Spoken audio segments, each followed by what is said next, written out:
नमस्कार, म अर्जुन देव जोशी। आज मैले comparative study of law and Nepalese legal सिस्टमभित्र विभिन्न लिगल सिस्टमहरूको बारेमा चर्चा गर्न गइरहेको छु र त्यो भित्र चाहिँ मैले यसको इन्ट्रोडक्सन के हो त कम्पेरेटिभ स्टडी अफ ल भन्ने र त्यसपछि कमन ल फ्यामिलीको बारेमा चर्चा गर्नेछु है। सुरुमा के हो त कम्पेरेटिभ स्टडी अफ ल भनेको भन्दाखेरि विश्वभरि छरिएर रहेका विभिन्न कानुनहरूको अध्ययन गरी विश्लेषण गर्ने एउटा विषय नै के हो त भन्दा कम्पेरेटिभ स्टडी अफ ल हो। त्यो भित्र अब हामीले कमन ल फ्यामिलीको कुरा गर्छौँ र जसमा इन्ट्रोडक्सन र हिस्ट्री दुईवटा टपिक चर्चा गर्नेछौँ।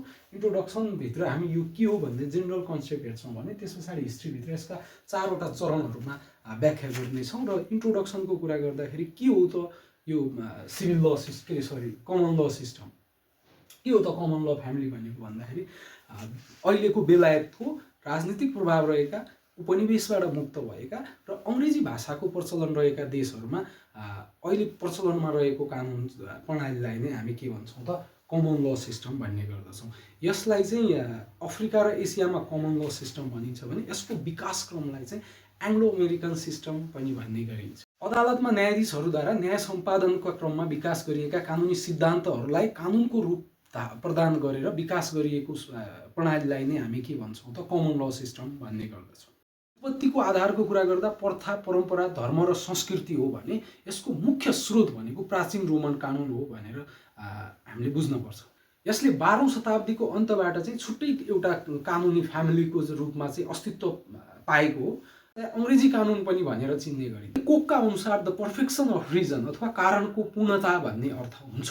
ल अब यस पछाडि हामी ओरिजिन एन्ड डेभलपमेन्ट अथवा हिस्ट्री भनेर यो भित्र चर्चा गर्छौँ र हिस्ट्री अन्तर्गत हामीले चारवटा चरणहरूको कुरा गर्छौँ जसमा चाहिँ Anglo Saxon stage, Norman centralisation stage, writ system र मोडर्न स्टेज अथवा मोडर्न सिस्टम भनेर हामी यो भित्र यो चारवटा स्टेजमा यसको हिस्ट्रीलाई अथवा यसको ओरिजिन एन्ड डेभलपमेन्टलाई यो चारवटा स्टेजमा व्याख्या गर्छौँ। पहिलो छ एङ्ग्लो स्याक्सन स्टेज जो चाहिँ हाम्रो के हो त भन्दा बिफोर 1066 एडी भनेको 1066 एडी भन्दा पहिलाको चरणलाई चाहिँ हामीले एङ्ग्लो स्याक्सन स्टेज भन्छौँ। कमन ल फ्यामिलीभित्रको एङ्ग्लो स्याक्सन स्टेज। यसमा चाहिँ कानुन स्थानीय रीतिरिवाज र परम्परामा आधारित थियो भने यसमा चाहिँ के त भन्दाखेरि स्थानीय अदालतहरू जस्तै 100 कोर्ट, सायर कोर्ट जस्ता अदालतहरू सक्रिय थिए।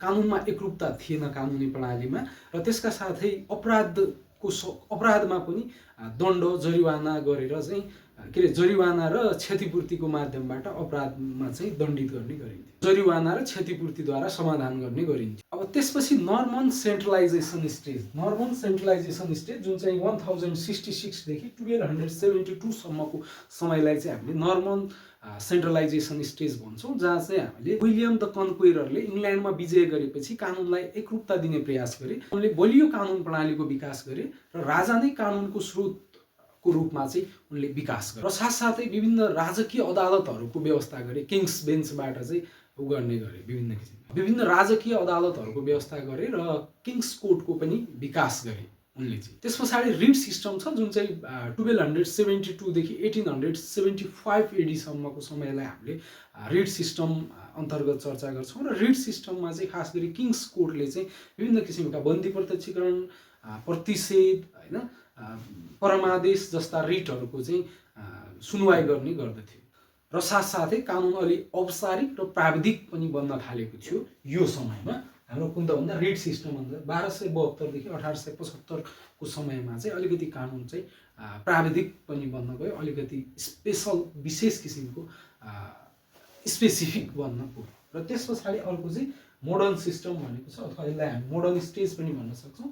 यो भनेको आफ्टर 1875 एडी भनेको 1875 भन्दा पछाडि हालसम्मको समयलाई हामीले मोडर्न स्टेज भनेर यो कमन ल फ्यामिलीमा चाहिँ चर्चा गर्छौँ र यसमा चाहिँ जुडिकेचरद्वारा कमन ल र इक्विटीलाई एकीकृत गरिएको छ यसमा चाहिँ। त्यस पछाडि चाहिँ एउटै अदालतले दुवै किसिमका न्याय प्रदान गर्न थालेको छ यो आधुनिक कालमा आएर। र अर्को कुरा चाहिँ न्याय प्रणाली सरल, लचिलो र प्रभावकारी पनि बन्न थालेको छ बिस्तारै। अर्को कुरा मानव अधिकार र सामाजिक न्याय जस्ता विषयहरूलाई यो आधुनिक कालमा आएर विशेष जोड दिन पनि थालिएको छ। र सबैभन्दा महत्त्वपूर्ण र बिर्सिनै नहुने कुरा चाहिँ हाम्रो प्रेसिडेन्टलाई चाहिँ पूर्ण रूपमा निरन्तरता दिइएको छ।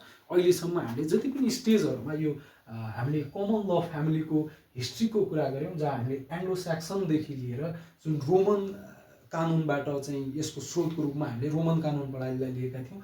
त्यहाँबाट आउँदादेखि अहिलेको मोडर्न सिस्टमसम्म आइपुग्दाखेरि Anglo section stage, normal centralisation stage, writ system र मोडर्न सिस्टम अथवा मोडर्न स्टेजसम्म आइपुग्दा पनि यसको प्रमुख विशेषता भनेकै के हो त, रिटलाई रिट भन्छु सरी नजिरलाई चाहिँ प्राथमिकता दिने, प्रेसिडेन्टलाई चाहिँ कानुनको प्रमुख स्रोतका रूपमा, कानुनको रूपमा मान्यता दिने नै यो हाम्रो कमन ल फ्यामिलीको मुख्य विशेषता हो। त्यही भएर मैले सुरुमै के भनेको थिएँ, बेन्चमेड ल अथवा जजमेड लको रूपमा यो कानुनलाई चाहिँ मान्ने गरिन्छ। धन्यवाद।